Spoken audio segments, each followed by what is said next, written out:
తగిలే రాళ్ళని పునాది చేసి ఎదగాలని, తరిమే వాళ్ళని హితులుగా తలచి ముందుకెళ్ళాలని,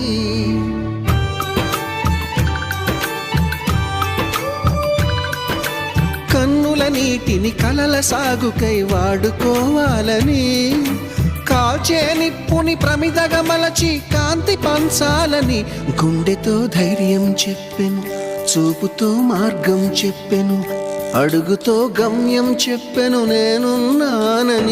నేనున్నానని నీకేం కాదని, నిన్నటి రాతని మార్చేస్తానని.